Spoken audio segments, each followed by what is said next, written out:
Let's get ready to rumble. Welcome to Joe Jack and with Bob and TC on IntellectualRadio.com. Again, that's IntellectualRadio.com. I am your host, B.O.B. Bob, but I will go by the name of Robert Lee Orr Jr. if you insist on being formal. And as always, from the south side of Chicago, Illinois, give it up for my main man, Martise T.C. Wash Sr. In the building. What up, Bob? What up, man? Got the drum all the way from Africa. Oh, yeah, we represent it, man. We represent all the time, man. All the time, man. Welcome to the show, everybody in Facebook land. One thing we ask you to do, we ask you to like. If you're Facebook friends with us, like and share our videos. Share our videos. What up, Troy, man? Like and share them. Stop what you're doing right now. Welcome back, Troy. I say welcome back, Troy. You know what we're talking about. Welcome back, man. We want you on this show, Troy Cates. From the land. What up, family? Man, first of all, I want to give a few birthday shout outs. Birthday shout outs, some Facebook friends that I got. Erin Thompson from S Word Project. Today is her birthday. Happy birthday. She didn't say how old she was. Nobody puts how old they were on Facebook that much. Well, some people do. Nate Simmons from Living Springs Church is a friend of mine. He was supposed to go to Africa with us, but he didn't go. Happy birthday, Nate. Nate Simmons. My sister, Regina McCaskill. She turned 51 years old. What's up? Happy birthday, Regina. My man, Dwight Highsmith. That's one of my big brothers. I grew up in 49 years old. Happy birthday, Highsmith. Paul Adams. Land. Highsmith. Want to say happy birthday to Paul. Happy birthday, Paul. Allen. I don't know how to pronounce his last name. It's Mbiyu. He's an African a pastor I met in Nairobi, Kenya. His Happy birthday out there, Allen. Allen, man, I just want to send him a birthday shout out. He turned 45 years old. To the Reed family, Linda Reed. Happy birthday, Linda. And she's 33 years old. That's what's up. My cousin, DeLaShawn Nance. Happy birthday, DeLaShawn. And since we're not going to be on air tomorrow, we got to give it up to Tashima Wash, baby. Happy birthday, Shima, tomorrow. But before we do all that, I got to say what's going on today. Today is my oldest daughter, Trajay Caprice.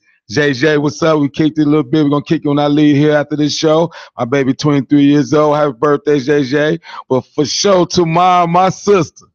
Happy birthday, Shima. Oh, happy birthday, Trajay. JJ. In the building. How old is she now? 23. Wow, oh, yeah. Time is flying, boy. Kids are getting big. Oh, yeah. Kids are getting big. Let's talk about the fight real quick last night. Oh, I love it. Because you know what I said before the fight started, right? I ain't gonna even lie, man. You know, hey, I said, you know what? At this moment right now, this fight is between a black man and a white man. I said that downstairs. I was like, this black dude gotta win. I ain't gonna lie, some racist something shot out of me, or something shot out of me. I ain't gonna call it racist. I think that's the wrong word. It is the wrong word. It's not racist, but the prejudice. Put it like that. Some prejudice love shot for out yours. of me. Right. And after the fight, though, it felt like it justified how I felt because Conor McGregor said something that was like, the inner Mexican in him came out. Did you hear that statement? Yeah, he fought like a Mexican. Yeah, he fought like a Mexican. I said, what? Man, so I'm so glad Mayweather walked him down and beat the brakes off this little cocky dude. Yeah, he needed that, and I loved it, Mayweather. I loved it. What a performance in my book. Because he walked him down. All night. Excited about the show today. We got a panel today. It is a power pack panel. Oh, yeah. This is the first time I ever probably prepped for a show that I was actually nervous. Yeah. I was nervous. I said, these brothers here, man. I said, there's some heat in this building today. Oh, yeah. We got a show for y'all today. All of them been guests on the show before, but never in this panel. So this is a very important piece of work. This panel is today. Because there's a dilemma that's going on in America right now that really needs to be addressed, and we found some very formidable people to join with Jaw Jack in the day, highly respected on all levels of what they do. Awesome. Different levels of black men, what they do. We don't try to make everything about race, but unfortunately, we're in an existence right now that forces us to address these things in this way. And hopefully we'll be able to conduct a conversation that people can benefit from on the outside listening in. So make sure you like and share the video. Also, I want to state that if you have any ideas about a radio show, if you feel like you got a different angle, Earl has 60 shows on Intellectual Radio with some slots available. So your caller number is 708-223-8953. See where Earl can plug you in at. And, you know, tell him Joe Jack and sent you. I hear y'all be on Intellectual Radio y'all self. There's a lot of great shows like Humanity in the Headlines that come on Saturdays. He said, she said. He said, she said with Wanda B. And you got let's talk Elegant. woman to woman. Right. That's women elegant. Let's talk woman to woman with Adrian and Brittany. Yeah, Hughes. what's up, y'all? Those are girls Elegant now. behavior. You know, what's so up. on the other side of this break, though, we ain't gonna waste too much time. Again, the call-in number is 708-223-8953, and we will bring in our guest to start this conversation on the other side of the break. On Intellectual Radio, y'all. .com. What up, Shay? I'm cool, we're cool, we're cool. I'm cool, you're cool, we're cool. I'm cold, you're cold, we're cold. We don't have to worry about no money to have us a real good time. Yeah. We don't have to leave in the morning, the whole day just you and I. It don't have to get any better, perfect you in my life. If I'm cool, you're cool, we're cool. If I'm cool, you're cool, we're cool. If I'm cool, you're cool, then we're cool. If I'm cool, you're cool, then we're cool. If I'm cool, you're cool, then we're good. If I'm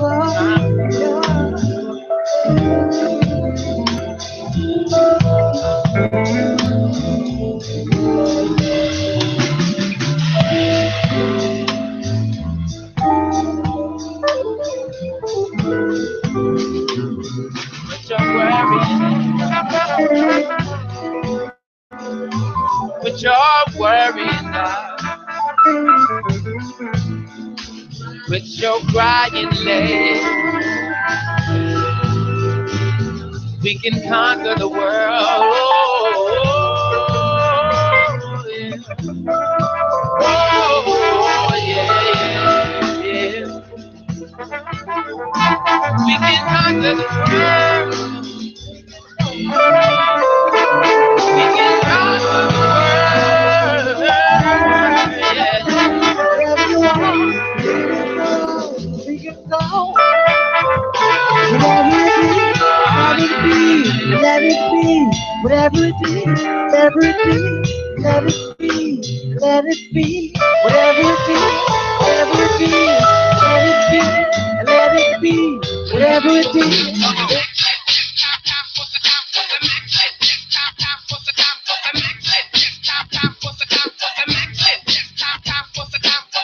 Welcome back to Joe Jack and with Bob and TC on IntellectualRadio.com. We end up getting all our seating arrangements together real quick. Try to set this conversation up in the right way. Taking pictures, everybody stop for a picture.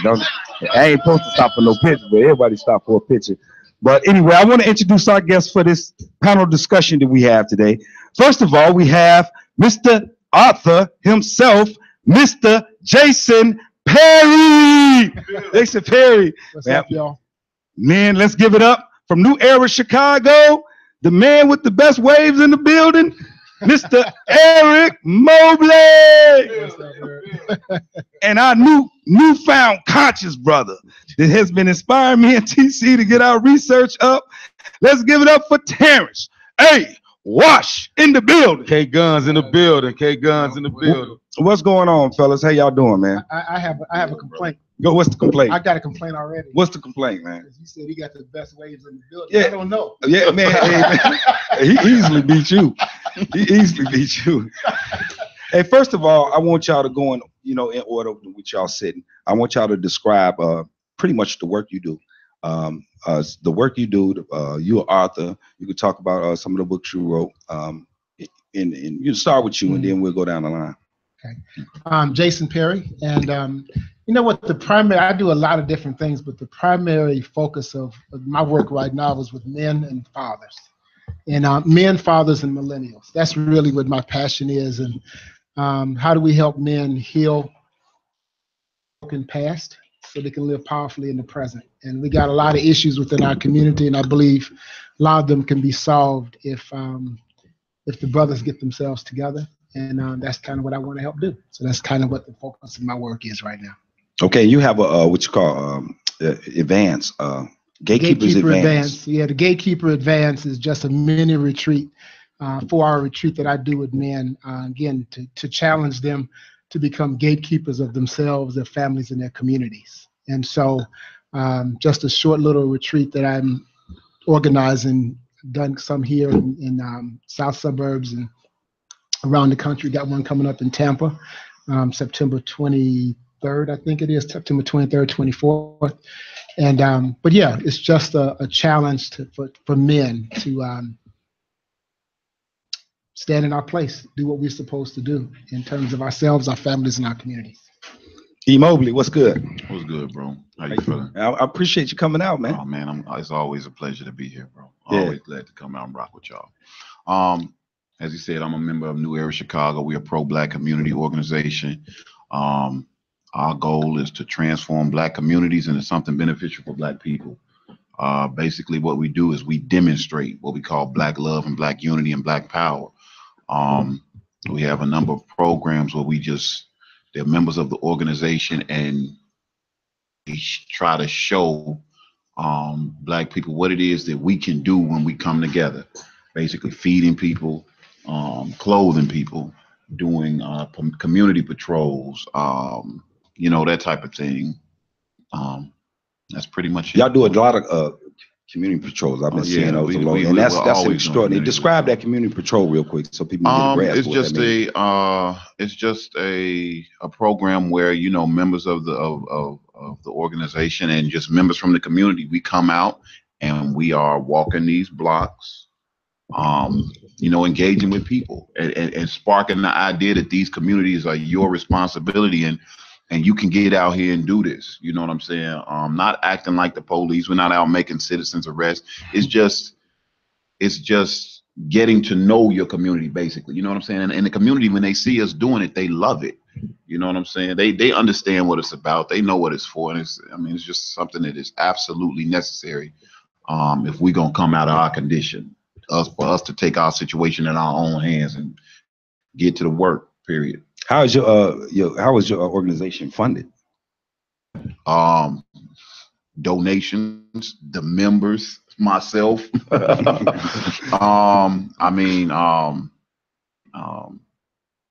We don't get any money from the government or anything like that. That's pretty much it, bro. I want you to set one more thing up. I want you to set your theme up for this extraordinary, great definition you always use concerning power.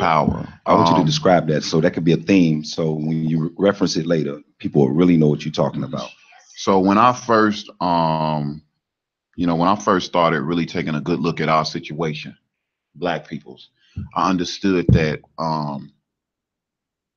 everything boiled down to power.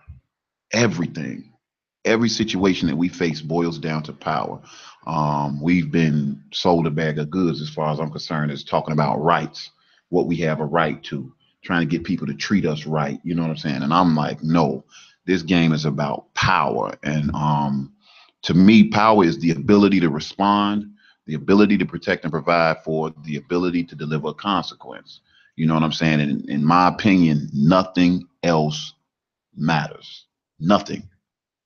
Not rights and equality, not getting other people to love you, not trying to hold hands with other people. I'm about power. I want to be able to feed myself. I want to be able to protect my women and children. You know what I'm saying? And I want to be able to deliver a consequence to my enemies. That's it.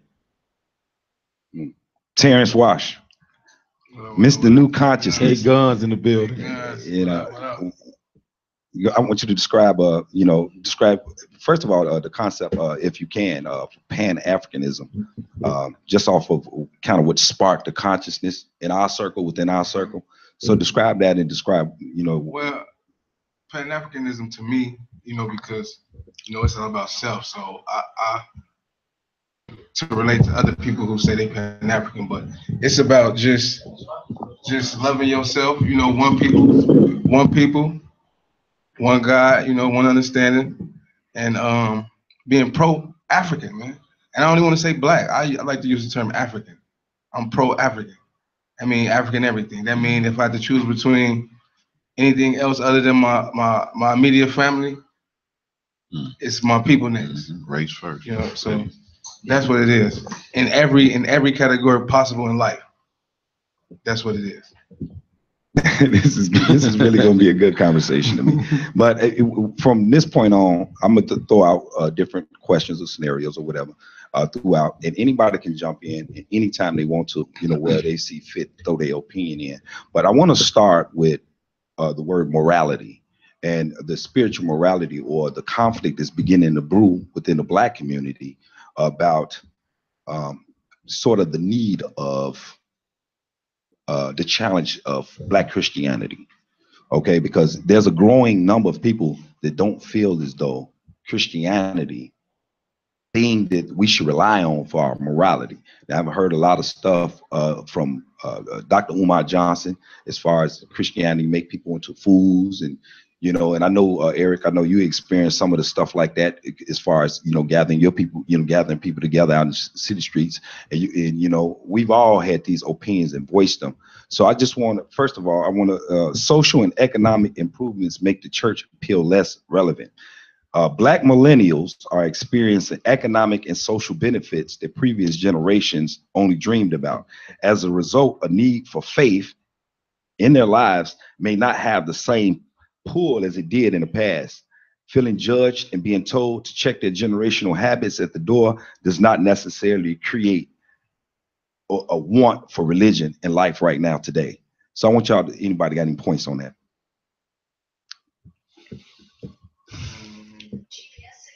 Man, as far as the youth, I just feel like what you're saying, checking they bad habits and they bad ways without finding the primary reasons. You see what I'm saying? Like we the way that we train to think, because I'm from the hood, so I learned to think differently on my own.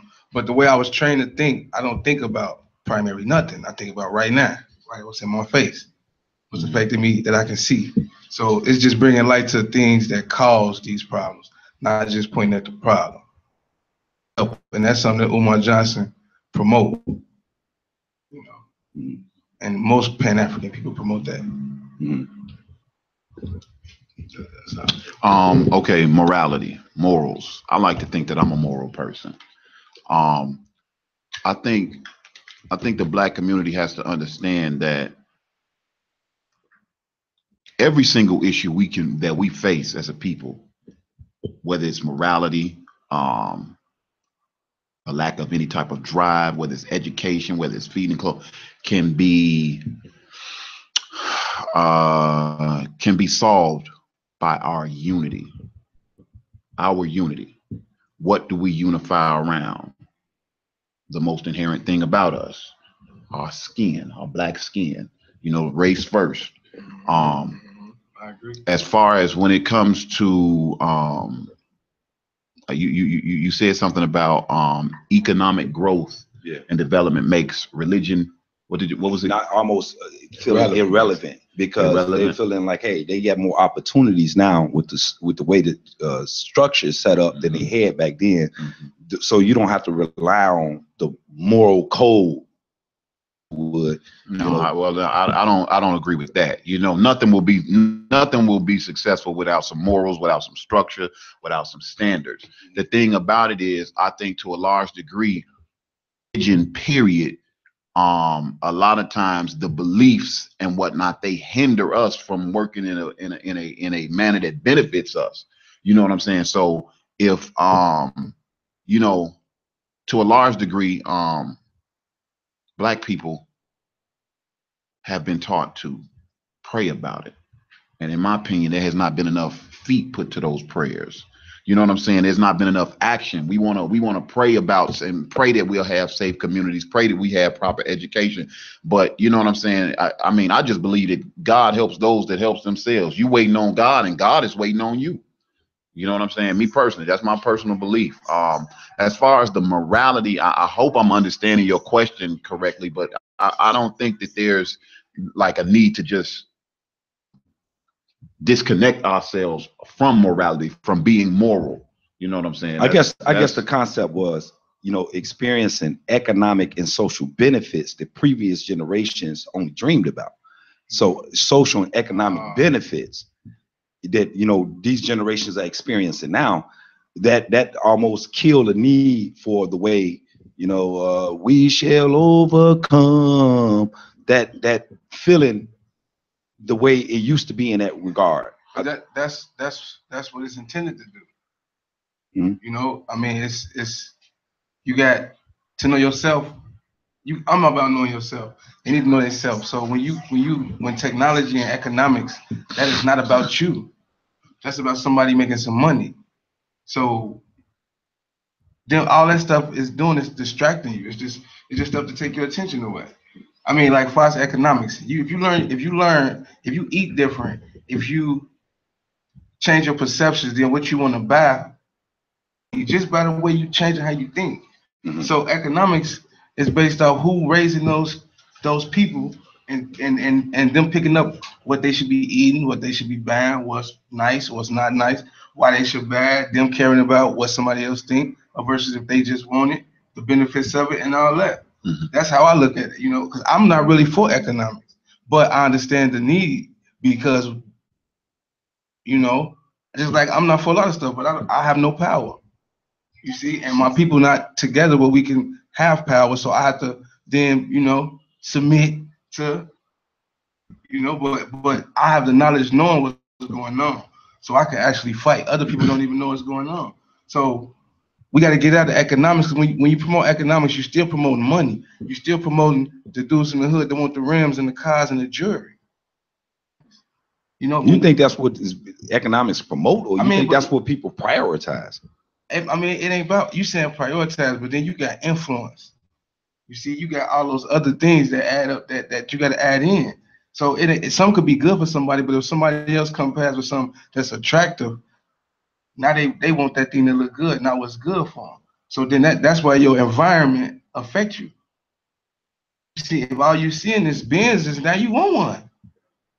You know what I'm saying? When the little Camry roll past, you could get and you could take care of your business and stack and still ready to do all what you need to do. And then everybody around you talking about that Benz. You see? So then it you know, you have to be strong. That's when your morals and how you raise gotta, you know, kick in. And then a lot of us not raised like right. And then it's a lot. You know what I'm saying? It's a lot. It's a lot that's challenging. I want to say this real quick because I want to hear Jason Perry. We ain't heard him yet. But Shay, you can call in. We sorry we didn't get a number out. The number is 708-223-8953. Shay says she wish she could call in. You can call in, Shay. The number is 708-223-8953. Go ahead, Mr. Perry. Let's hear you. Yeah, I just wanted to, as I looking at that question, Black millennials are experiencing economic, or that statement, Black millennials are experiencing social economic benefits that previous generations only dreamed about. As a result of that,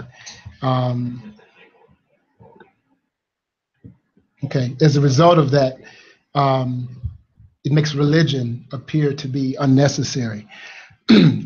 Well, I would agree with that from the standpoint, if you look at religion as a means for economic improvement. If you look at religion as purely as some kind of a crutch, a means to help you achieve some particular goal, personal self-actualization or whatever. However, I think that from my perspective, and I just put this out here right now, so there's no question about it, I'm a Christian. And I see my faith is different. It's not based upon religion. It's not a religion. I think if it's a religion, religion is a man-made construct. And religion as a man-made construct has all kinds of problems. You can point to every single religion on the face of the earth that's a man-made construct and see how it has been used as a bludgeon for power. Everyone, including Christianity. I'm not even going to deny that. Christianity, Muslim, I don't care what it is, because all religion is a systemized way that we have put together to say this is how we get to God. right? Exactly. That's what religion is. It's a Yep. it's our system that we have created to say this is how we get to God. But from my worldview, my faith is not based upon a social construct. My faith is not based upon a social construct of a religious order. It's not based upon, I was watching a video the other day with Umar Johnson, and he was talking about religion. And he said, you know, Christianity is the worship of this white man, Jesus. Well, I don't worship a white man named Jesus. And so therefore, if my faith is based upon a social construct of a white man named Jesus, then I am a fool. That religion was used as a bludgeon to keep me down. But my faith is not based upon that. My faith is based upon a creator God who had a greater purpose. And so therefore, if the only thing religion is for is to give me economic benefits, then fine, toss it once you get your paper. I get you. Okay? But religion is more than, I am not talking about religion. It's about faith and about a greater purpose than that. And I think that is where I would disagree with this statement. So if you're leaving the church for that reason, you're church for the wrong reason. Okay, I get you. I get you. I like that answer. Number two, that was a great answer. Number two, church appears to be old and stagnant. Christianity and young people's culture have always clashed. More than ever, the digitalized global community we live in demands that the church constantly elevate how it will be relevant to this emerging generation. As the church seeks to preserve tradition, it is constantly will be faced with resistance from rebellious young people. The church continues to alienate young people with old stagnant ideas that young people don't view as innovative enough to keep up with their lives in this digital age. Y'all agree, disagree? Any input on that? Absolutely agree. I mean, it's like when you say that the young people are not really drawn to Christianity or religion, that got to do with their parents not being drawn to Christianity and religion. Because, you know, everybody was raised into religion mostly. Mostly everybody I know, they like, even me, my friends, their mothers, their grandmama, their grandfather, they had to go to church and they grew up, you know, that was right. So it was their mothers. So that means this generation's parents are not into, they not raising their kids in church. Okay, let me why? Let me be more specific about a theme that I want to make sure is maintained throughout the way we're talking. Because I'm really specifically talking about the black man. Really. I know we're doing a little broad, we're going a little broad. That's all I mean. But we talking about the black man, and we talking about, because in my opinion, the racial tension that's in America is really when you move everybody away. It's the black man and the white man. Yeah. So it's the black man and the white man, and I guess the perception of how the white man sees the black man. And now the black man's, what you will call moral code, that has been traditionally there, is beginning to get what you call stripped away, so to speak, as far as the church go. So I just want to be, go ahead, TC. I mean, I'm just listening for give my opinion of what how I feel about some things when we come to church. And I'm waiting to see if it's ever gonna come out. So maybe I'm gonna start a whole nother conversation. I used to believe in a lot of things when it came to church, but certain things I didn't believe in. It didn't make sense to me. Okay. When I started doing my own research, what I think everybody should do, we all learned about the Bible, we all learned about church. Sometimes we learn about who we are. So take a little time out to find out about our history as a race. A lot of reasons I'm like nowadays why church look where it look, but it's being under attack because the way it's being exposed is just not, it's not a good look for church right now. What I mean by that, we got everything that's going on in church. Of course, they put it out. Anything in the world now that go on, they put it on social media. They put it everywhere. So you got the corrupt pastors coming out, and the pastors messing with boys. A lot of stuff is going on that people then don't really, it's been put out now. Back then, a lot of things was kept on the rug or kept in one little church knew, but everybody didn't know. I think that's affect church also. Affects church. It's the fact that knowing you sit there and watch the riots of South Carolina, and you're seeing the Klan and them people, and they claiming Christianity. I don't understand, and maybe I'm not alone, but I don't understand how as a black man, we still should be associated with anything with Christianity. Okay. I don't care about, let me finish first. Okay. I don't care about, I'm not saying I don't believe in God, religion, none of that. I'm not saying that at all. But when we do our homework, know that this was given to us. This is your new God. This is your religion. This is a fact. It's not a belief. It's a fact what they did to our people. Continue to be associated with that. I'm not saying we should call it another name then. Mm-hmm. But we shouldn't be associated with no Klan. We shouldn't be associated with no slave owners, slave people that destroyed our people mentally, physically, psychologically, every which way. Every way. It should be a disconnect from that. Now that it's all out. And it go deeper than that. But as a black man, I don't understand, because based on the teaching, I asked you before, I asked my boy Ephraim in church before, about is the Klan your brothers, your family? Then I get answers like, we all got family members you don't like. No, that ain't good enough for me. That ain't good enough for me at all, because it's bigger than that. This line is coming now, it's a line being drawn. And the scary part about it is a lot of our people, we don't know what side they on, because they look at the Klans, they family member, they just don't like them. They distant people. And we going against them, so basically we fighting your family. So whose side they gonna ride on if it come down to that? Because that's how it's looking now. We gotta draw a line in the sand. And to me, the line is shady, because I don't know if my black Christian brother gonna ride with me or he gonna ride with the Klan, because the Klan's supposed to be a distant family, and God say love your enemy. So we gotta sit there and we don't know what side you on. And so how I look at it is like, I'm not saying you shouldn't believe in the Bible. I'm not even saying you shouldn't be religious, if that's what you want to choose to, but it shouldn't be associated with no Klan. And how you associate with the Klan? How can you even sit there and make it make sense to say that? Well, yeah, I want to. Referring to the same person that you fight, the people you fight. I just don't understand it. You was about to say something and cut you off, so now you can cut me off. Okay, go ahead. You can cut me off. Go ahead. So what I would say to that is that I would agree with you. I would agree with you if my faith was based upon the social construct of what we call Christianity.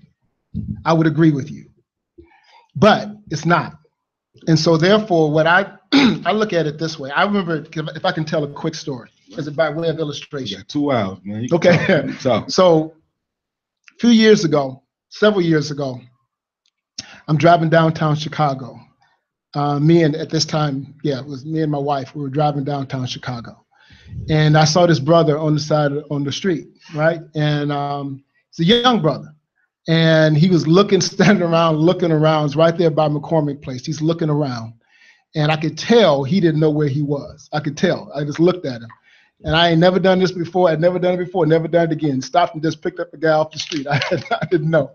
So I went over, I got out the car, went over, especially with my wife in the car. I got out the car, went over and said, hey man, you need some help. He says, I'm lost. I just moved here from out of town. I don't know where I am. I don't know how to get back where I'm going. So I asked him where he was going. He told me it was close to where I was going.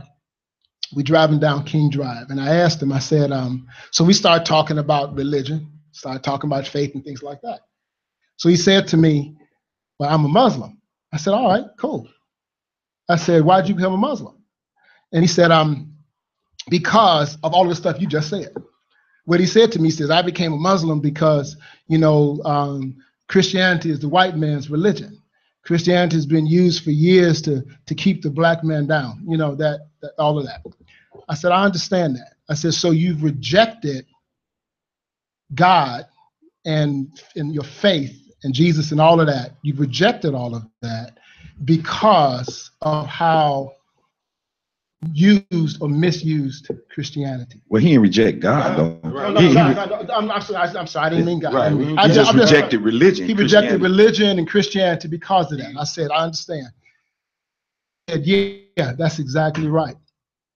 I said, do you appreciate me giving you a ride? He said, yeah, I do. He said, I was lost. I didn't know where I was going. I said, you appreciate you riding in this car? He said, yeah. I said, you see that little old lady on the street right there? I said, what would you think if I just pulled my car up on the street right now and just ran over and killed her? he said to me, man, I think you crazy, you whack, man. I said, okay. I said, would you stop riding in cars? And with you. I said, exactly. I said, the fact that you would not reject the use of cars because it was positive, you wouldn't reject it because somebody used it for something that was negative. It's the exact same thing with faith, with Christianity. There is a reality, there is an absolute reality that the Bible was used to support slavery. I can point to whole books that were written that were given a biblical justification for slavery. I have studied it myself. I absolutely agree with you. This morning, right now, I am reading the narrative of Frederick Douglass, his narrative, okay? I'm reading that, and it was interesting to me in the, and I'm gonna get back to the story in a second, but I want to make a point here. In the introduction of that, William Lloyd Garrison, the abolitionist, in his introduction to the book, he said, I do not understand how people who claim to have the mind of Christ can hold people as slaves. He says those two things do not go together. That is not Christianity. And so what I'm saying, just because people have used Christianity in negative ways, because they have used it and misused it and not looked at the truth, and they have misused it for their own sources of power, does not reject the reality and the validity of the faith. Because the faith is not in the social construct. The faith is in what God has said is the desire for us how to live. When I read scripture, the Bible that I read talks about justice. It talks about, matter of fact, Micah 6:8, God says, this is how I expect you to live. Do justice, love mercy, and walk humbly. Now, that has nothing to, now the fact that someone would use that as a bludgeon, the fact that somebody would see the word slave in the Bible and use it as a bludgeon to keep me down does not mean I reject them, I reject their use of it. But that does not deny my faith in God. My faith is not in those people who use cars to run over people, and therefore I don't drive cars. But let me say this though. Let me say this though, because sooner or later though, as black man, the black man in me, I'm tired. I'm tired. See, this is actually to their point. I'm tired of what you will call having to turn the other cheek, be the super righteous person. Then with the outreach that goes on, say even in Living Springs, we go to Living Springs Church, and I'm very interested in looking at the observation of the white people in the church from some of these social issues that's going on, that have black men generationally always getting the hard end of the stick. We always get a hard end of the stick. So I'm very interested in seeing these evaluations with my faith intact and everything, and I don't get no satisfaction from their responses. There's no satisfaction. There's this dumbfoundedness to go on, like, you know, like we're imagining this systematic racism. We're imagining it. We don't understand. When you come to Kaepernick, you know, you more pissed off at people that commit murders and aggravated assaults than somebody over there silently taking a knee. The explanations of it is even when you're not thinking about it, even when you're not thinking about trying to pick a side, it's making you pick a side. Go ahead. I just say this real quick. All I want to say is that I'm with you on that. Yeah. I'm fed up. Listen, I've been in this fight for 40 years, man. I've been doing this for 40 years. I'm tired of it too. My fatigue in dealing with people does not affect my faith in God. That is the difference. That's what I'm talking about. No, I am tired and frustrated with the exact same things you are, and I fully understand. Why somebody would look at that and reject it based upon it. I fully get it. You know, and I can't be mad at you about that. I get it. What I'm saying, I'm not saying you're wrong for doing it. I'm just simply saying, I'm just helping you understand why I believe what I believe. But I do understand and can even relate to the anger and the frustration when you continually see people misuse that, take that which is good and misuse it for bad. I get that. E. Mobley, I know you was finna say Go something. ahead, Eric. Be quiet, bro. First of all, man, that was a great point you made. That's a great point you made. I totally get where you're coming from. At New Era Chicago, we have a chant that we say: Black love, Black unity, Black power, race first. What that means, basically, how I interpret that is, listen, we don't have to call God by the same name or believe in the same name to understand the condition of my community and work together toward fixing these problems. What he talked about, as you explain what you're saying to me, it's more of a personal relationship, your personal relationship with God. Listen, I used to be a Christian.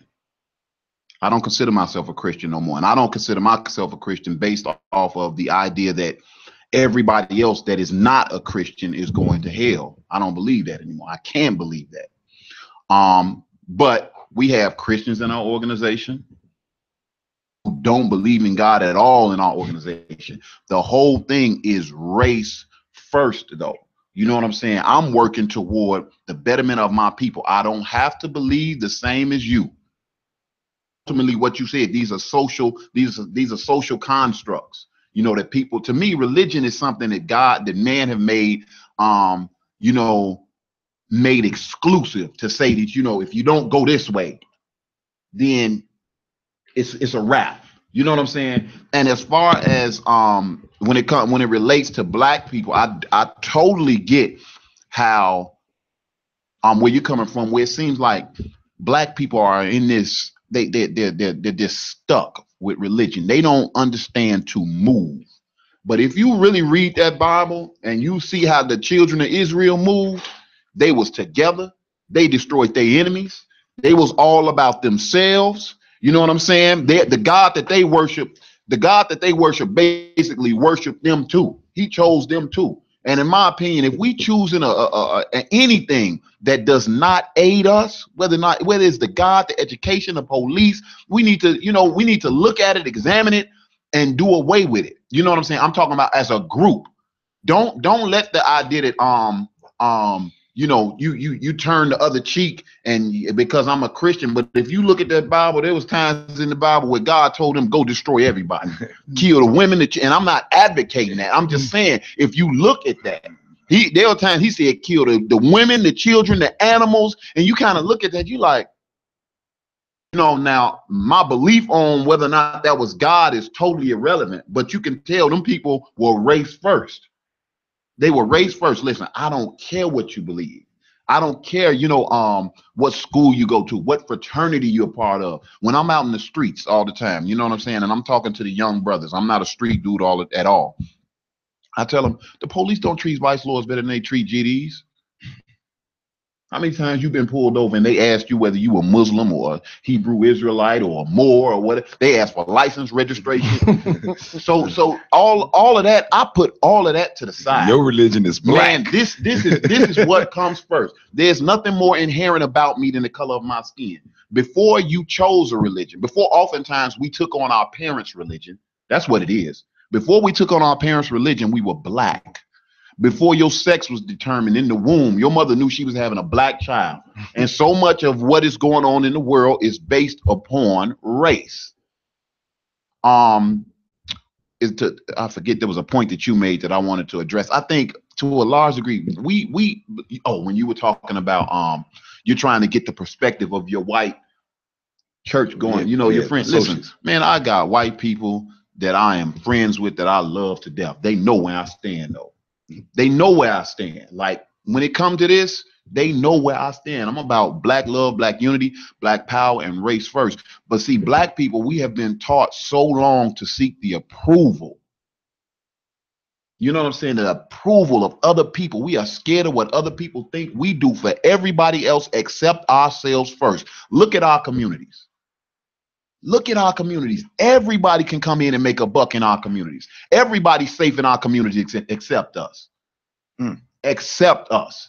And to a large degree, it's because we've been conditioned. We have been conditioned to that slave mentality is still there. It's passed down in the DNA. It's passed down from generation to generation to generation. There is no way that you can tell me that The black community spends $1.4 trillion a year, and 5 cents out of every dollar goes back into the black community.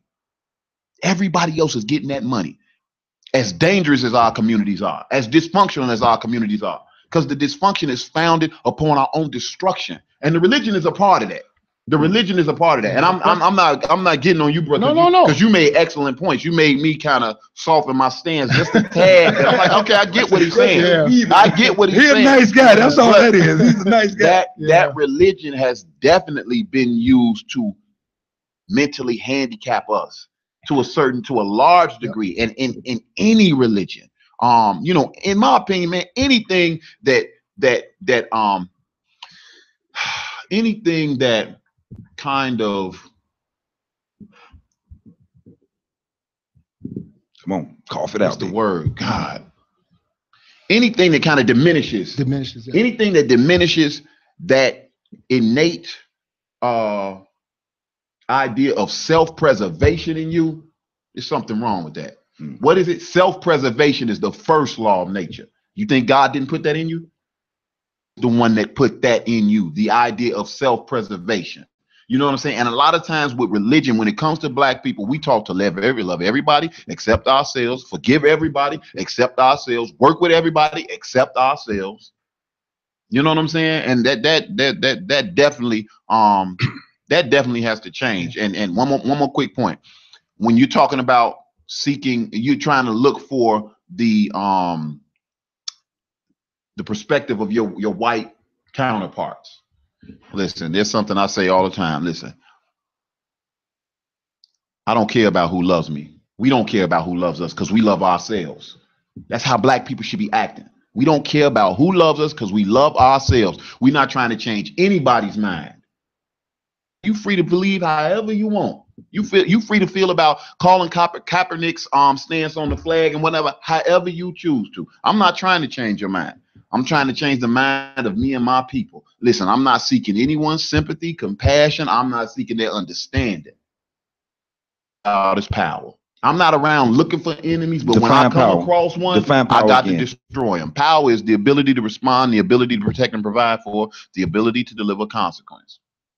It was the whole gamut. There's nothing that the black community should be concerned with other than power. We can educate our own children. We can feed ourselves. We can protect ourselves with power. But rights and equality, man, we've been sold a bill of goods on that. You're listening to Jaw Jacking with Bob and TC on IntellectualRadio.com with our guests today, Jason Perry, Eric Mobley, and Terrence A. Wash. I just want to let everybody know who they're listening to. Jason Perry, Eric Mobley, Terrence Wash. So anyway, go ahead. Go ahead. What I wanted to say was now when you was using the example of the car, what it was created for. So that's a bad example because a car was just created to drive. It wasn't created to drive bad for a certain race. You see? And religion, Christianity was made. It was the origin of it, as far as people use it now, was made to do what it's doing. It's working. It's doing what it's supposed to do. Divide. I'm into African spirituality. I come from Christianity. I done asked Christian men about doing things for supporting the African perspective, and then I say, well, I'm a Christian. I say, you're an African. They say, no, I'm a Christian. To me, and they wouldn't support something if it, conflict with Jesus or Christianity. And I'm like, that's crazy for them to even say that to me, to say that they Christian, they're not African. And then, like, as far as Christianity, the origins of it, anything they say, any seed you plant, if it started bad, if it comes from something bad.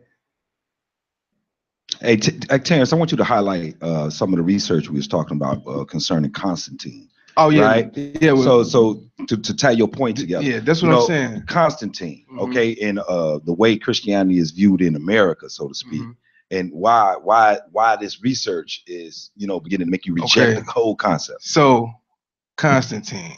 First, I want to say this. Me and my brother, we like that movie, remember? And that movie, they made Constantine to be a good guy.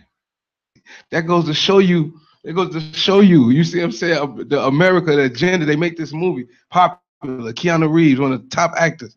Constantine.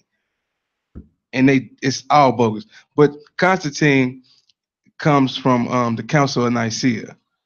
And these people were Greeks and Romans or whatever. And he purposely destroyed all the knowledge. Then they came up with the concept of Jesus Christ. And this is stuff you can look up. This is facts. Even with Jesus, once you research past that, you learn where the word Jesus could have came from due to the fact about the fact it wasn't a J, and it's a Spanish name. So it's like, come on. But the origins of Christianity was, it's like I'm trying to say how I see it, but it's so simple. You see everybody who's our people messed up, and they all are Christians, or they in some form of Christianity. And even when it comes to Muslim, because I'm African, like I told you, I guess it's a difference between pro-black and pro-African. So I'm African. So when it comes to Muslims, when it comes to Christians, those that is not African. So I'm not talking about those people. I'm pro-African. So Muslims, Christians, Hebrew Israelites, all those people, they are not my people in their mind. Just like the church dude told me, I'm not African, I'm a Christian. Hebrew Israelites, they're not African, they're Hebrew. So it was made to do that, and it's doing its job, keep us divided. Like he said, what are we? Before you come out your mama, you know what you are. And then to get into Christianity, man, please, people, I'm African, I'm in spirituality. Go research Constantine, the Council of Nicaea, and even the word Christian, Christianity, Christos. Look that stuff up, because it's not about telling people and they had to believe you. Because see, I come from knowing. Because I'm African, we know, we don't believe. So I'm not gonna I don't like to just tell people stuff. I tell them to look it up because they believe they self. So but Christianity is, man, okay, you got the Council of Nicaea. They came together, they destroyed all knowledge of any other religious texts. They burnt libraries in Africa. I'm talking about blocks. That's where all the knowledge comes from us. And me coming from Roseland, Chicago, and not knowing this, and now that I'm grown and knowing this, give me a pride in being African, knowing that we had those libraries. Knowing that language comes from the Medu Neter. Knowing these things, understanding linguistics and science. Then I asked myself, when I was going to church all these years, I never learned about what's good for my body. Because this is the temple, right? We're supposed to take care of it. So why? So once I start seeing all the stuff that they not teaching in Christianity, once I learned what my ancestors was doing, it just took me completely away. And then when you go research Constantine and just research the Greeks, just research the origins of Islam, any of that's Arabic. It started in Africa. Man, I learned my lesson about the body this week, man. I was constipated, man. I had so much stuff. So that's the thing. Look. If you could create a religion that supports a diet that kills your enemy, then you can sit back and make the food for him to eat, because it's gonna kill him. Go ahead, Eric. Bro, making some good stuff. Good stuff. He making some good points. I think. Like I say, I used to consider myself a Christian. There's some things that I've experienced, though, as a Christian that I can't deny. So the concepts of the Bible, you know what I'm saying? Living your life a certain way, I can get with that. But there's certain things about it that I can't. And I understand what this brother is saying, too. And about a year ago, I was just thinking to myself, I'm like, when Europe went around the world, you know what I'm saying? They conquered everything.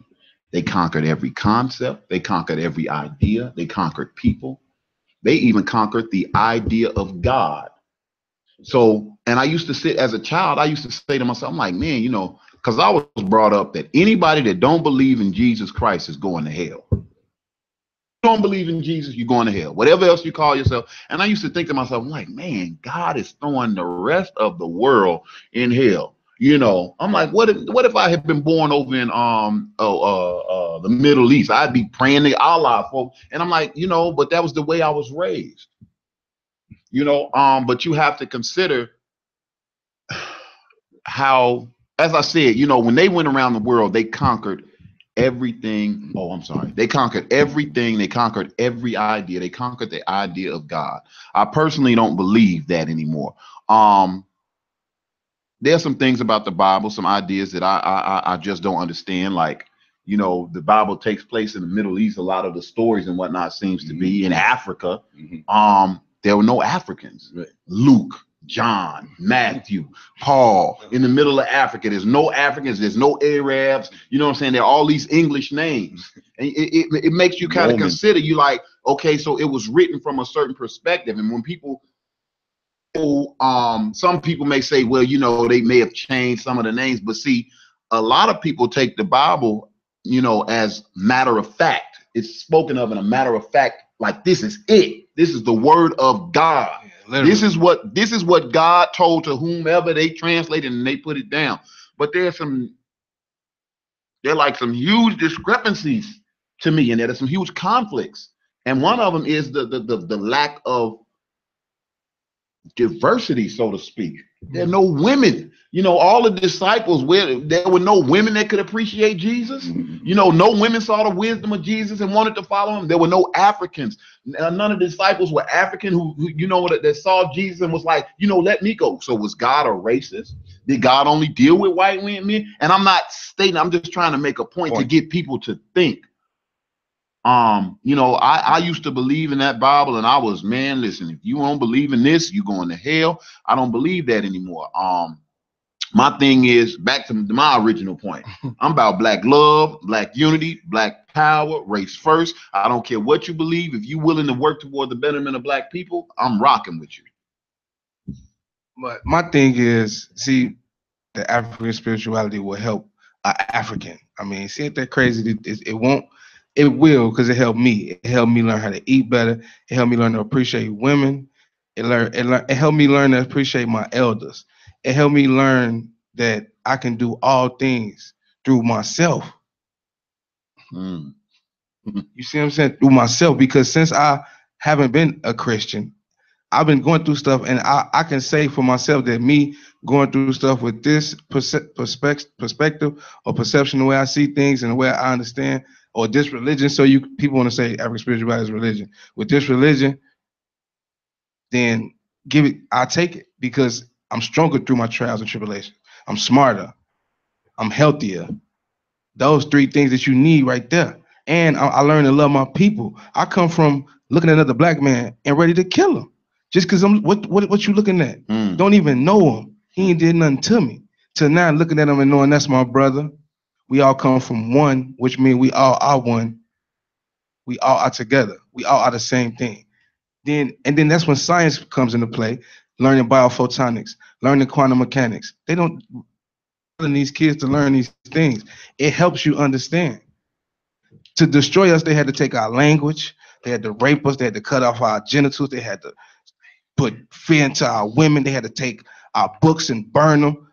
So to get out of that, it's going to take a lot too. It's going to take science. It's going to take learning astrology, looking at things from a different perspective, because I'm into astrology. Do y'all feel like there's progression at all from slavery to now? Do we feel like there's any?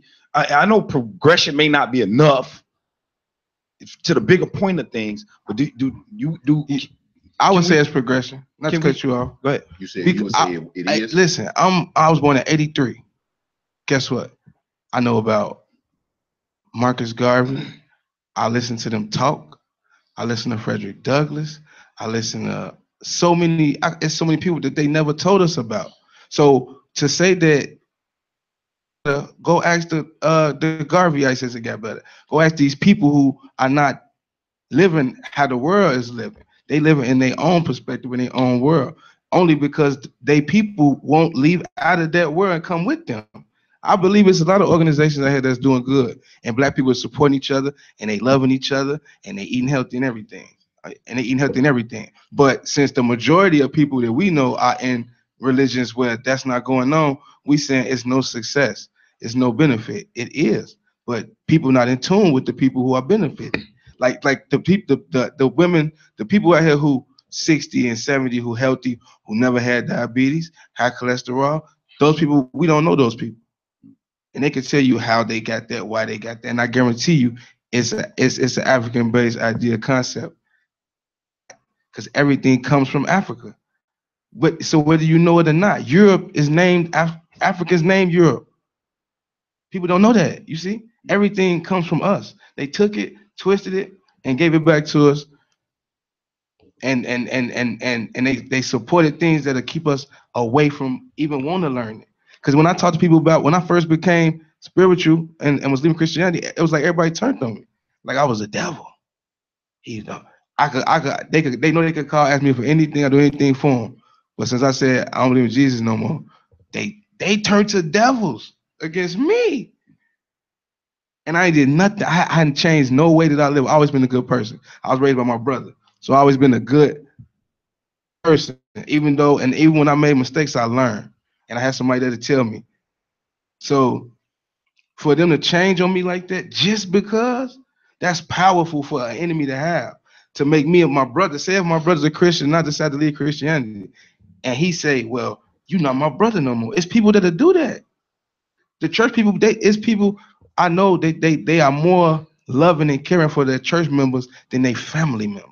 So if I could, I want to just say, make a couple of points, because you know what? I know one thing, we ain't gonna solve the problem. You know, we aren't going to agree on certain things, and that's fine. But I do just want to just hit a couple of points. One, just because we can get into Bible and all that kind of stuff like that, and we'll be here forever. We ain't gonna do anything. Couple of things I just want to say. One is you talk about Africans in the Bible. I would suggest that you read a friend of mine, Walter McCrae from the West Side. He's written several books on the Black presence, or the African presence in the Bible. Okay, he's written several books on that. Walter McCrae. Okay, so that's one thing. Issue of women in the Bible. Actually, when you look especially at the New Testament, it is more progressive. Jesus was more progressive in the time when it came to dealing with women than anything else. The fact that the Bible says that it was women who came to the tomb, as opposed to the men disciples. When you look at how Jesus dealt with women, it was much more progressive than anything at the time. I'm just making a point that you said the Bible does not speak to that. And so I'm just simply saying, from that standpoint, again, I'm not going to go back tit for tat on those points, because that really ain't the main reason why we're here. And so I don't want to get tit for tat for that. We get different agreements, differences and disagreements in terms of what our worldviews are. That's fine. But one thing I want to get, as we look at this whole idea of Christianity and things like that, I was on your Facebook page this morning, and I was listening to Mitchell and Nkrumah. I think you posted a video by a brother named Mitchell and Nkrumah. Talking about he said when he looked at the marchers in Charlottesville, he says most of them were young white men. He says, I guarantee you all of them did not have the same beliefs. All of them did not have the same socioeconomic backgrounds. All of them did not come from the same communities and things like that. He says, but what I noticed was that they were all chanting the same thing. And they were all chanting the same thing: we will not be replaced. We will not be replaced. He says, I learned something from that.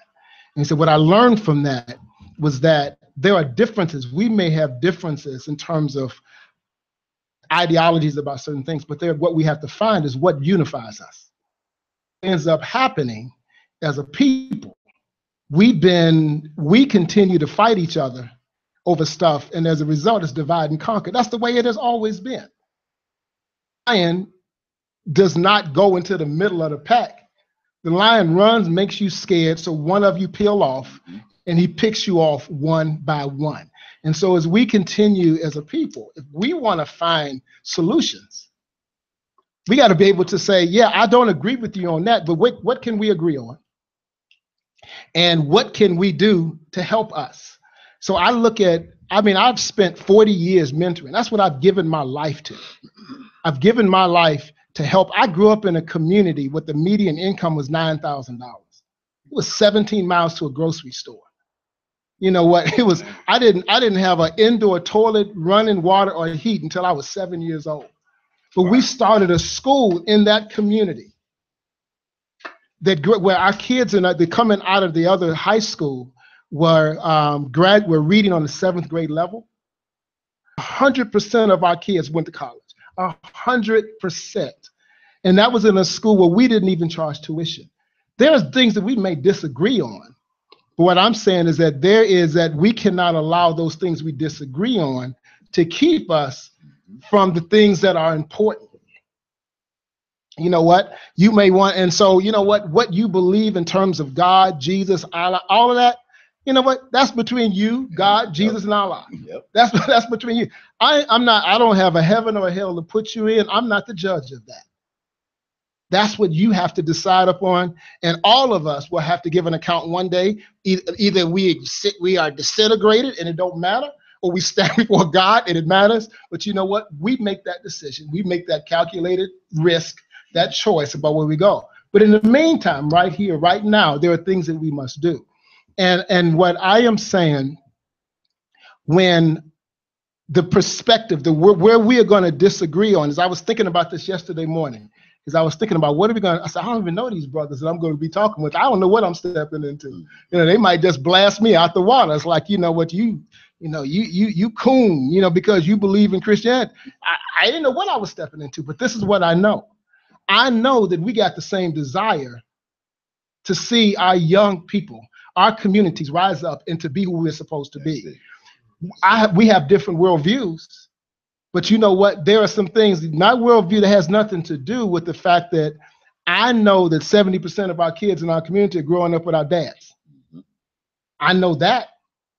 I know that the prison pipeline is destroying our community. I know that. Yep. I understand what's happening systemically within schools with this, no 3 strikes you're out. Matter of fact, no zero tolerance policies, and how that affects my community. I understand what happens when I see racial injustice, and I understand that. I can agree with you on that. We might have differences in terms of how we believe we get to that solution. But what I'm saying is that we got to be careful that we don't get so divided and conquered, that we don't do those things that are necessary. I happen to believe that when I look at what the Bible says, not what people say about the Bible, not how people have misused it to become rich or wealthy or powerful, but when I look at what the Bible says in terms of how we're supposed to live together, I see that as power. I see that as giving me a mindset to be able to become who I'm supposed to be, as opposed to keeping me. There is nothing that I read in scripture that tells me you are less than. I don't see that. What I see is that you are more than a conqueror. And that's what I read in the scripture. And so therefore, that is the God that says, you are not the head, the tail, but you are the head. That's the God that I see, and that's the God that I serve. And I will use those principles to uplift my people, to put them down. And I will speak against any preacher, any person, any Christian that some kind of way comes and says, no, God wants us to be the lackey. God wants us to be the slave. God wants us to be the footstool for which everyone else stands to get higher. That is not the faith that I believe in, and that is not the faith of the Bible. And so what I'm simply saying is that there are things that we agree with, there are things that we disagree on, but there are things that we agree on. But we need to find, if we are going to help our people come out of this morass that we're in, we got to find those things that we agree on, and we need to work together on that. The reason why I asked y'all on this panel, because it seems like since President Trump been president, it has highlighted the racial tensions in a sense. It almost took it over the top, because it made a lot of the kind of like the closet racist white people come out of the closet a little bit. It emboldened some idiots. That's all I'm saying. Some idiots. It's been going on, and that's not what I'm suggesting, that it hasn't been going on. But it seemed like it really intensified everything to bring to the point of you actually see expressions and actions coming from people now that almost was kind of hidden. So with that being said, I'm just curious to know, how do y'all think this impact? I mean, why do y'all think it's so what you would call hidden in that way, or what do you think the solutions could really be when these things are being revealed? That's coming from like this almost undisciplined form of thinking that is tolerated, because it's like when you start seeing, like even from Trump presidency, when he started coming in to run for president, he was saying some things that was tolerated that was never tolerated traditionally, saying, I'm gonna walk up and grab about a, they like that because they like power, talking about women, walk up and grab. It was like he was showing us a new level that was gonna be on the surface of this reality we living in now, that I don't think I haven't experienced in my lifetime so blatant, in a way, a blatant sense of. Go ahead. Anybody want to chime in on that? I just want to, just to say this, like it was a point in time where I was so into politics, man. Mm-hmm. And this was right before I became conscious. It was like for some reason, but now I don't really pay attention to that. Like he said, rights and that don't matter. But my thing is this: it's crazy to me for people to say like it's something new. Like, why is the position of president regarded in like regarded as good anyway when every president was bogus? Like, why is they saying like he's okay? Look at the presidents. I mean, I didn't read notes and all that stuff of presidents, things they said about our people. The programs, I mean, COINTELPRO. You got all type of stuff. You got all type of research you can go find. You can see. You can actually go look at Christopher Columbus notes he wrote when he first came to America. Stuff like that. See what these people say. Why is the president regarded as a holy thing, or a thing for a man that is good or has good morals, when they go to war, they kill hundreds of people, women and children, for whatever reason? That's just my thing.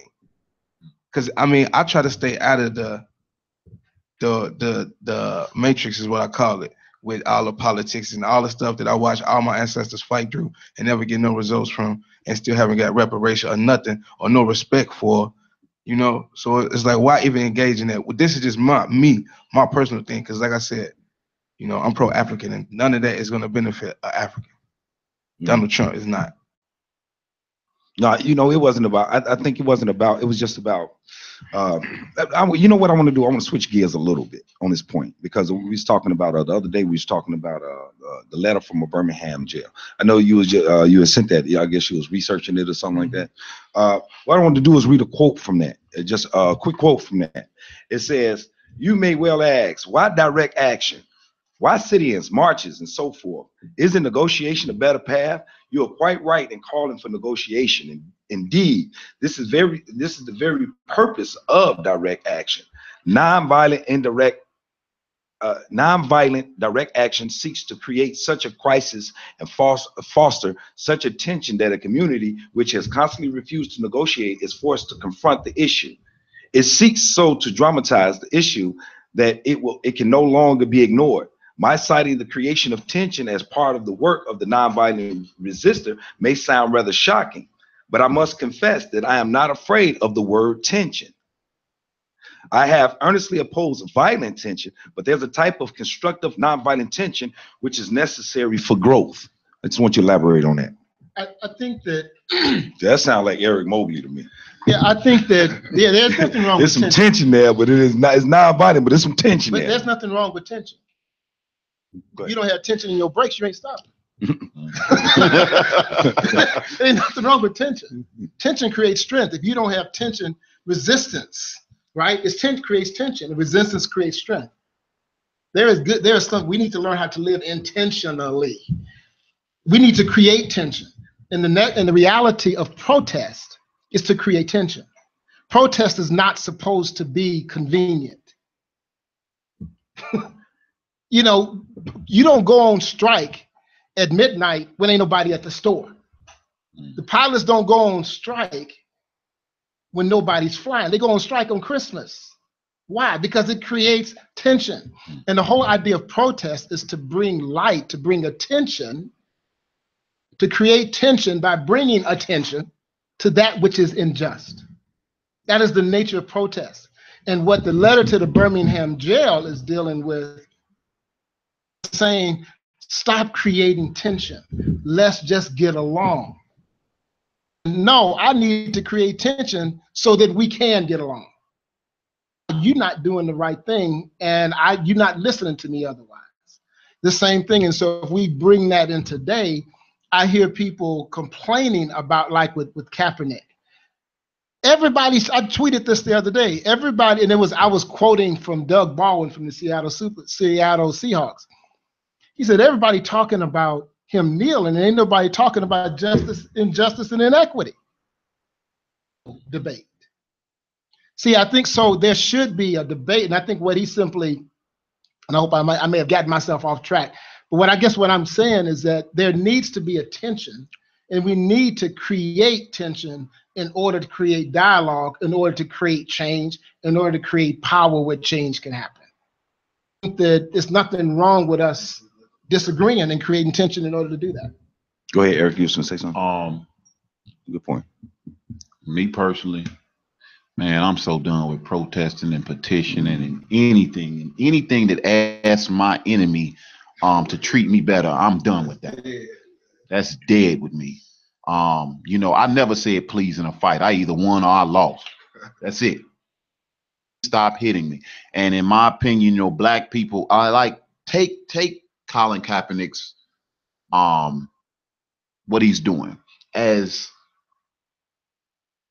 what's the word? I don't want to try to diminish it, but as light as it is, he's taking a kneel, and you see how much flack he's getting about it. You know what I'm saying? Something as inconsequential. It don't really affect nothing. It maybe get people to think a little bit, but and think about all the flack that he's taking. You have to consider the mindset of these people a certain way. I am all about power. You know what I'm saying? I am more about black people organizing in black communities and dealing directly with the issue. When black people see police in their communities, everybody needs to step outside, period. When you see police lights in your community, everybody should step outside and come out and see what's going on. They've earned that amount of distrust. You know what I'm saying? Deal with it right exactly where it's at. You know what I'm saying? And I guarantee you will get more done that way, as opposed to, petitioning and protesting. And you got people that's always going to feel a totally different way about it. I don't care. I don't care about what my enemy, and I'm not trying to just say like everybody is my enemy. I'm not searching for enemies. I don't believe all white people are enemies to black people, but I'm not concerned with what he thinks. When I come across an enemy, I'm not concerned with trying to change his mind. That's it. I'm not trying to change his mind. If it's going to be something, I got to destroy you. That's it. Do that is with power. Power comes from our organization, our structure, us being organized around particular ideas. You know what I'm saying? And that's why I'm always talking about black love, black unity, black power, race first. Both of you guys are making my point for race first. Even you know what I'm saying? When you talked about how anything that you talked about, man, I forgot the point that you were making. And I meant to just quickly interject, but you basically talking about race first. You know what I'm saying? What is it? How can you deny? There are certain things that can't be denied, whatever you believe. Whatever you believe. You can't deny the plight of black people in this country, whatever you believe, whatever God you believe in. You know what I'm saying? You're a Christian. You or whatever belief you have, whatever belief I have. Look, when I see black people in need, I don't ask them what they believe. You black. I know who you are. You know what I'm saying? So none of that other stuff matters. Like I said, when you pull those Muslim communities, whoever, we don't own any greater part of our communities than any other ones. We don't control any better part of our economics than any other people that believe a certain way. You know what I'm saying? So I put all of that to the side. Everything to the side that denies this, race first. That's it. Race first. I just want to make a point right quick about the Kaepernick stance that I feel was missed. Whenever someone been exposed, that's when they get really mad. When you're doing something and somebody figure it out. Because what it brought attention to is the flag. Then what it brought attention to is that racist anthem. It made people look at the anthem. The man wrote it had slaves, and they took the other verses out. So now everybody reading the whole thing. And then you looking at, why do we supposed to stand up to that? It exposes a lot of things that they did to our people and hid. It exposed they ain't even talking about really or concerned or even mad about his real point about the injustice of people. They murder our people with no guns. We defenseless. They supposed to arrest them. If they run, you're supposed to chase them. If you can't catch them, you don't shoot them in the back. But that's what they're doing. But that's not even what being talked to. That's not even a part of the reality why they mad. You disrespect the flag. And now they opened up the wounds and everybody's saying Francis Scott Key was a slave owner. They admitted the other verses and what he talking about. We can't run nowhere. What they do is all this is other verses in this anthem. So of course now when that get exposed, now everybody mad. So he started a whole different bigger thing than just kneeling and justice of our people in the neighborhoods. Well, that's what we focusing on, but we missing what our conquerors saying. Because once he exposed this national anthem for what it is, no black person should stand up for that thing. This would expose it. He exposing that, but we don't see that. That's their argument. But that's my point. My point is that we're looking at and not listening to the message. That's the whole point that I was making. And what I'm saying is that we can sit here and we can fight each other about stuff, and in the meantime, our communities are still going to hell in the handbasket. And so that's my point, is that, yeah, we bring a light to that, and maybe the point for him, maybe the point of this whole protest with Kaepernick is not to make, if I were to use your terminology, not to make other folks aware and conscious, but to make us conscious.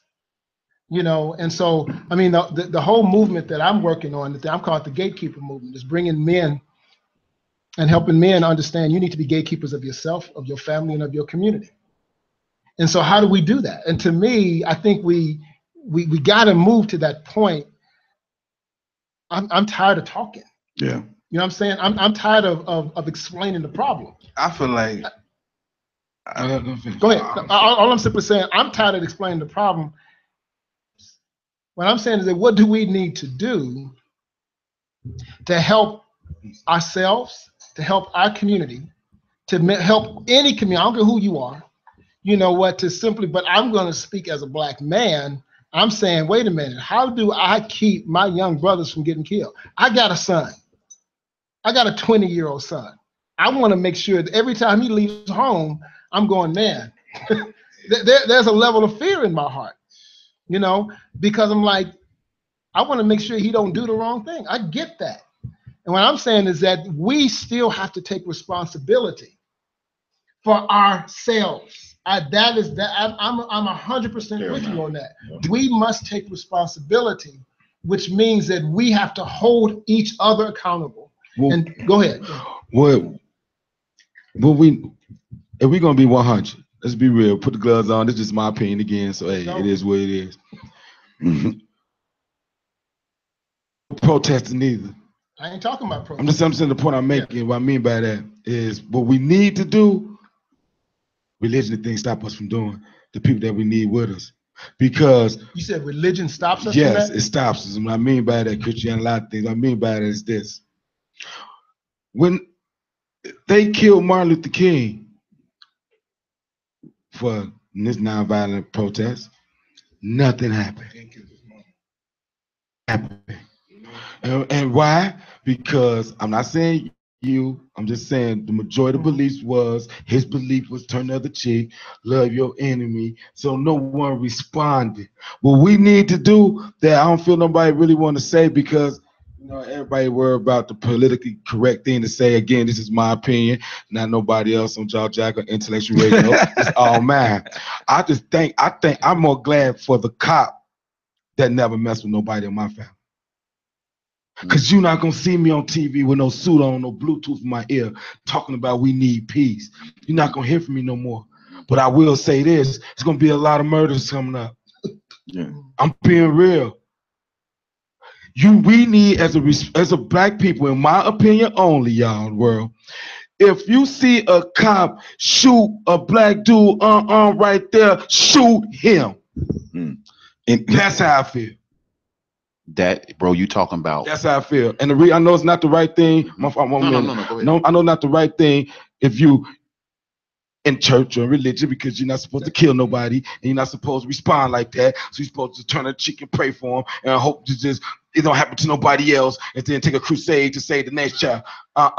Me personally, I don't speak it on mine because I don't believe it brings stuff to existence. But at the same time, I would never let that ride. I'm not gonna talk about it. And we as a race need to let our people know that we not finna keep turning no other cheek, man. I know it puts us in a morally conflicting state, but in reality, nothing's being heard unless you're not gonna get a bully to stop by having all your classmates be like, well, y'all please quit bullying TC. It's not gonna make him stop. But when I pick that bat up and hit him upside his head because I'm trying to mess with me, that bully gonna do something a little different. And that's what's going on in our field, what's going on with us, but we're not gonna do what we're supposed to do. Because of look what they did in South Carolina. They walk around with them choppers, them guns, them people had out there. Well, they decided to organize one of those things in Chicago. Don't act like the Klan ain't walk up in Kersey back in the day and they walked down, they stopped the parade, but they was up there. One person make one mistake, let gun go off, and a lot of people gonna get hurt. But I'm just saying, like, it's as a race. I feel like this is a race. You're supposed to love your people. You're supposed to love your family. You're supposed to stand to your people. There's no way I'm gonna sit there and preach or ask for anybody to do nothing with me. I'm not gonna ask for nobody to walk with me if something unjustly done, like of a cop, do that to my family member. Real quick, I want to give some Facebook love out, some shouts out to Tanisha Brooks made a comment. She said, well, Prairie Preach, very inspiring.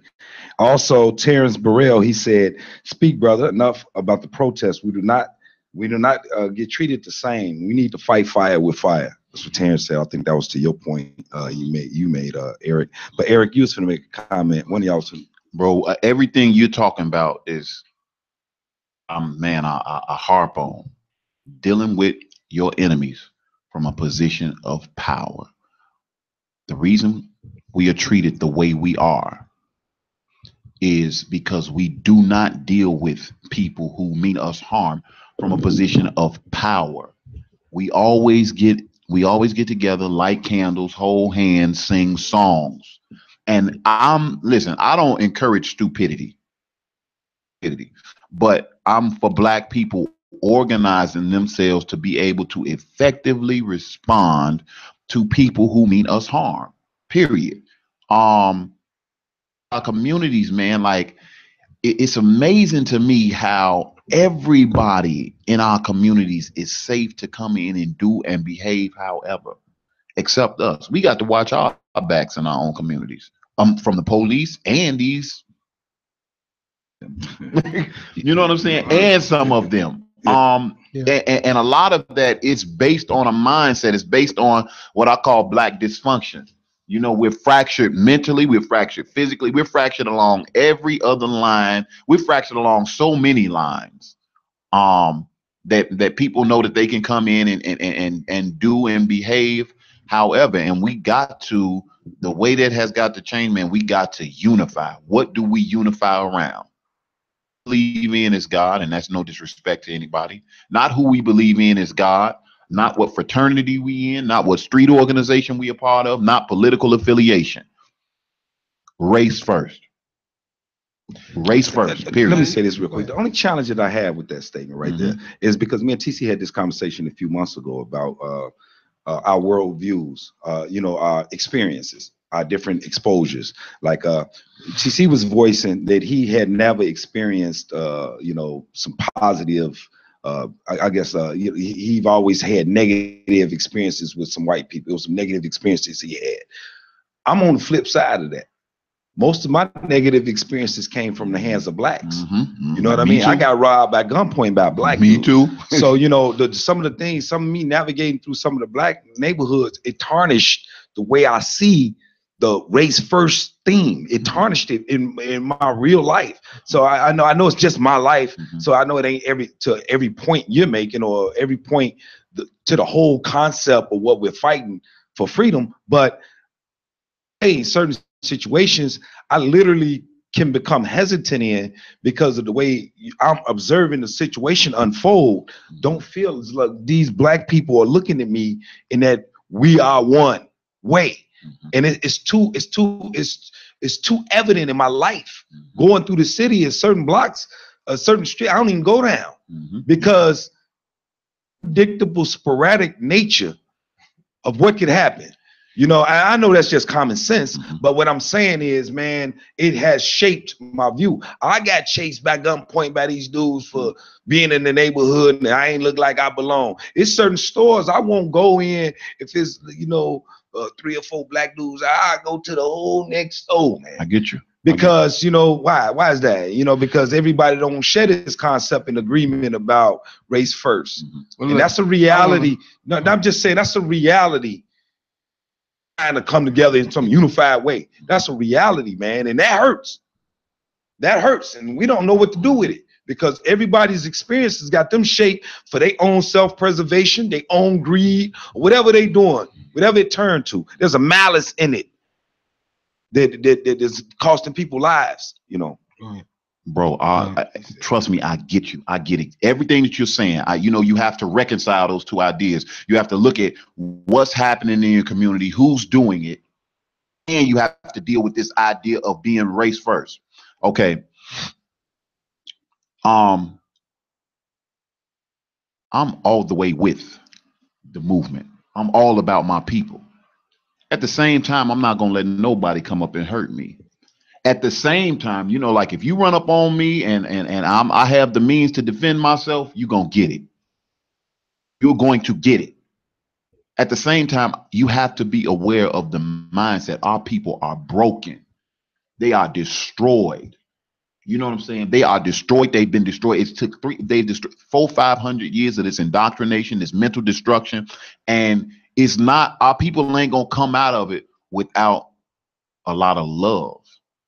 You know what I'm saying? A lot of love. So listen, I know that it's dangerous out here in these streets. I know a lot of them, they don't have any regard for life. A lot of the people that we trying to save would very well kill us and murder us. You know what I'm saying? In a particular circumstance. You got to walk down the barrel of that shotgun. But at the same time, I have to understand how they got there, who my enemy is, why they are the way that they are.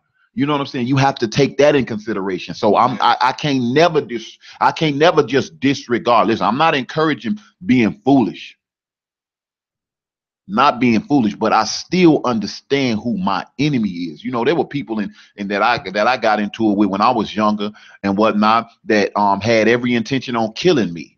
You know what I'm saying? But we got the chance to grow up and we got past certain things. You know, people can grow, but you have to understand, you have to consider everything that is going on in our communities. Everything that they hear is telling them to kill their brother. Every bit of the music that they see, everything that they hear is telling them that their brother is their enemy. We've been conditioned with these mindsets for 300 or 400, 500, 600 years. You know what I'm saying? So you have to be able to and be willing to walk the fine line of showing compassion and not being a sucker at the same time. You know what I'm saying? I get it. It can be a difficult. It can be a difficult thing to some. What I don't understand is this is what I don't understand. It's to me it's simple. Now everybody say we have to find a common ground. You know, we Africans. What's the problem? The problem is we do not like who we are. If you know you African and they say that we need to find a common goal, let's go back to we all can relate. We are African. Not. What's the problem? See, because you are African, and to go to an African perception or worldview, and people not want to do it who African, That's the problem. You see what I'm saying? That's part of the conditioning. That's a problem. I mean, it is part of the conditioning, but okay, so on up in there. Why all of us Africans are not living like Africans? And we all have control of ourselves. Now I ain't saying don't quit your job because your job on white people. I'm just saying the way you live from the clothes you wear. You know, it's even like the Ankh and the cross. Why African people wearing the cross? Do they not know what an Ankh is? Do they not know where it come from? It seems to me like you're making the assumption that the term African automatically unifies us in thought. I don't think that's true. I don't think that there is nothing inherent in the term African. There is nothing inherent in the label African. There's nothing inherent in the label of saying I am African that automatically unites us physically, spiritually. It's not there. How not physically? And we are okay, physically DNA. Fine. We got the same color, but what I'm saying it's not. See, this is what I'm talking about. See, you dismissing. I am not dismissing. I'm not. Let me finish my thought. Let me finish my thought. I am not dismissing what you're saying. I'm just simply saying to say that we're all African automatically unites us. I'm just disagreeing. I'm not dismissing. I'm disagreeing that it unites us to the point that there are no differences that will allow us to go together, to go forward together. That's what I'm disagreeing with. I'm not. Yes, we have there is something that we have in common, but just because we have it in common does not automatically unite us to the point that we can move forward together. That's my only point. Now this is my thing. Okay, now you use the word something. You say we have something. That's it's no power in that. You know, we are African. It's not just we have something. We come from the people who invented everything and created everything. And now as a people. So for me, that's why I say it's a difference between black and African because of the mind. And then science plays a big role in understanding why you should go back to African perspective or African. So are you saying that if we take 500 people of color, African people together, me, you, and we go and get 496 of our friends that look just like us. We put us in the room and we all say we are African. If we all agree that we're African, okay, we agree on that. Are you telling me that automatically unites us and gives us a mindset that allows us to go forward purely on that? That's my only point. Yes. Okay, let me jump in here on this conversation real quick. Let me jump in here real quick. It just says, let's take a mental deep breath because we got about 6-7 minutes left to the show, and I want to talk from your perspective about what is your approach going forward to get yourself steeped into solutions. If you're not already doing it, I want to talk about solutions. Okay, all of us. That's anybody, everybody. Right now, I know coming up this year, I do mentorship program with young teenage basketball. That is a direct way I get involved in part of the solutions, regardless of the disagreements. So when I look at different people, when I met Eric Mobley, when I met Jason Perry, when I grew up with Terrence, when I look at y'all, I look at the intent of what are y'all trying to do. Is why I thought this would be a great panel. Appreciate the transparency from all of y'all. All of y'all, we was transparent in a risky way. Especially you, TC, got real transparent in a real risky way. And that's important because we're trying to create platforms of agreement to the approach to a solution when we walk from this table. And I'm gonna come support what you do. You know, I may not be everything you need me to be, but you on the side of righteousness to me. Wherever that moral code come from in you, you are all on the side of righteousness, right? So I want to hear what you guys approach to a solution, whether it's education, jobs, entrepreneurships, outreaches, family structures, family meetings. What are your specific solutions? Walking away from this as men. I'll just quickly say, I think for me, my specific solution, the way I am trying to do, educate men to understand your position, your power, your purpose. Many men that are stuck in their brokenness, and they continue to pass that on to generation to generation to generation. And so my effort is to work with men, like as I said at the beginning, to heal from their broken past so they can live powerfully in the present. And then also to work with younger men, developing leadership programs, mentoring programs that allow them to begin to understand who they are and then to begin to live up to who they is, to find their purpose and to live up into that. And I believe by doing, that's my effort, claim our community. If somebody wanted to reach out to you, how would they do it?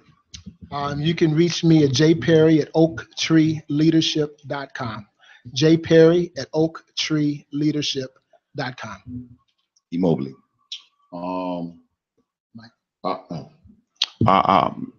My thing, I just believe is unifying Black people. I think every issue, 95% of our issues will be solved with our unity. What do we unify around? Race first, our skin, man. That, like, there's nothing that we cannot do when we are unified. Unity facilitates our power. Power is how we effectively deal with our enemies. And as far as solutions, you have got to get active. These problems are not going to be solved complaining and sitting back and whining about whatever's going on from the safety of your living room or your porch or whatever. You got to do something. He has a lot of talents. We all got ideas. We all got great ideas. How do we bring them together and make them work together? Personally, I believe that is Black love, the idea of Black love, Black unity, Black power, race first. Anything that divides us, it needs to be, I won't say, I'm not saying that you have to do away with it. I'm saying keep it to yourself. You know, I personally don't believe to have the same beliefs as this brother. With him, if even you mentoring, trying to fix Black men, I'll definitely work with him. Anything that's good for the race, anything that's good for the people is good for me, no matter what you believe. Okay. Hey, where can somebody find you at? We on. Let me see. I don't know everything. I got to. And I want to throw one more question out to you too. When are you having another one of those clean the neighborhood events? We do those every Saturday. We're out. It's called our Hood to Hood program, where we go out to different neighborhoods. It's basically a Black Power parade. We knocking on doors, we shouting affirmations, we cleaning up the community. Show our people are show me people. You know what I'm saying? You have to see it. So we're out there cleaning up the community. But you can find out where all our events are. We're on Facebook at New Era Chicago, Instagram at new_era_Chicago. Twitter is at New Era Chicago 1. Phone number 872-212-6026. And our website is newerachicago.org. We're gonna try to organize on Jaw Jack and hood event. So we're gonna try to get some people to come out there. So you just keep me posted. I'll stay posted in tune with you on that. That's what's up. Terrence Wash. Solutions. I just say, I learned a lot from the ancestors, especially the ones they never taught me about. And what I learned is you have to get with like-minded people. Like I said, I learned from the ancestors. So everybody find the people who are like-minded and grow and promote your agenda, and then get together with all the people who put race first. And that'll solve a lot of problems. K Guns is my name, my stage name. I got music coming out. Go check it out. And I just want to represent from the street, man. I want to let y'all know that there's a lot of intellectual young Black men in the hood that you might not think study and do a lot of research, but we out there and respect us. Thank you. TC. Yeah, for our solution, I look at it different because I look at the cause, and everybody know, they don't know, but I got much respect for Jason Perry, so they ain't gonna never change. But I doing my research of what I seen, the causes to me and our people. The number one thing is we don't deal with things the right way, and that's because of slavery, and that's because of Christianity. In my opinion, they got us brainwashed to handle things in a way that's not productive for us at all. About it, so I know that's why it's hard to see a real effective solution, because when it's all said and done, you know, you the battle is with your corner and with the dude in the ring. That's how I see it. Yeah. Your corner's supposed to be your people, but then you got to worry about who they with. That was a great point. So it's like you fighting both. That was one of the best points I ever heard you make. It's true. And the reason why I feel it's like that, because how we conditioned to think.